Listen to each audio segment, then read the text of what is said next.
واحدة من أكتر الجمل اللي بنسمعها من مرضى النسور الشرجي: يا دكتور أنا كنت فاكرها حباية صغيرة أو خراج صغير وفجأة الموضوع كبر.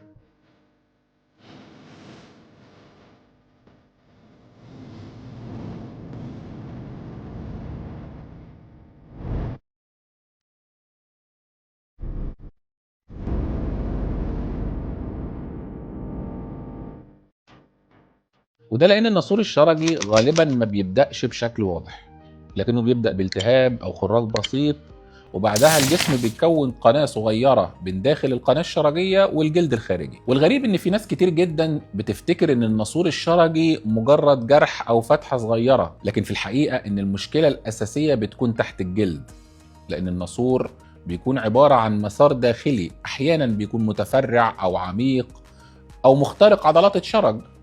عضلات الشرج اللي هي المسؤولة عن عملية الإخراج أو التحكم في الإخراج.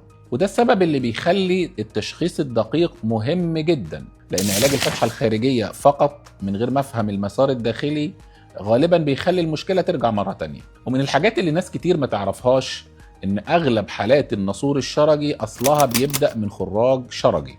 الخراج الشرجي ده اتكون بسبب التهاب في الغدد الصغيرة داخل القناة الشرجية، وفي بعض الحالات الخراج بيختفي مؤقتا بعد انفجاره، يعني الخراج بيفتح لوحده، الشخص بياخد مضادات حيوية يقول لك الخراج صرف، لكن في الحقيقة ان الخراج كون نسور.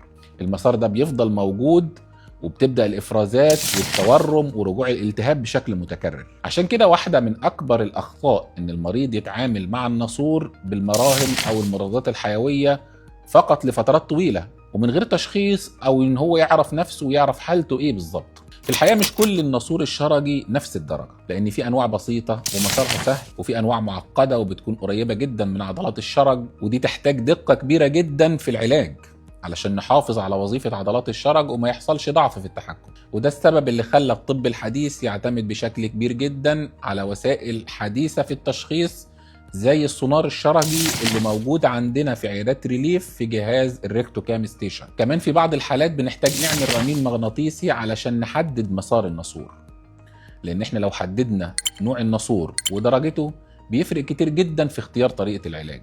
ومع تطور التقنيات الحديثة بقى في طرق مختلفة لعلاج النسور حسب طبيعة الحالة، بداية من الجراحة التقليدية وصولا لتقنيات تحافظ على عضلات الشرج وتقلل من احتمالية رجوع المشكلة زي الليزر، والتقنيات الحديثة اللي بنستخدمها أثناء العملية زي الفاست. ومن الحاجات اللي قليل جدا من الناس بيتكلم عنها إن التأخير الطويل في علاج النسور الشرجي ممكن يخلي الالتهاب يتكرر أكتر ويكون في تفرعات جديدة، وده أحيانا بيصعب العلاج جدا. دايما بنقولها لمرضى النسور الشرجي: ما ينفعش تستنى، المشكلة ممكن تزيد وتتفاقم، واللي كنا نعرف نعالجه بطريقة معينة ممكن بعد كده نضطر لتدخلات أصعب وطرق علاج أطول وفترات نقاهة طويلة ومضاعفات خطيرة. وفي النهاية النسور الشرجي مش مجرد فتحة أو إفرازات، لكن مشكلة محتاجة تشخيص دقيق وفهم كامل لمسار النسور نفسه. ولو عندك إفرازات متكررة أو تورم أو ألم في فتحة الشرج أو حوالين الشرج، الأفضل ما تعتمدش على التخمين أو المسكنات فقط، لأن التشخيص المبكر بيفرق جدا في سهولة العلاج وتقليل احتمالية رجوع المشكلة. وده كان ملف جديد من ملفات حرجة، ولسه في ملفات كتير هنتكلم عنها من زاوية مختلفة.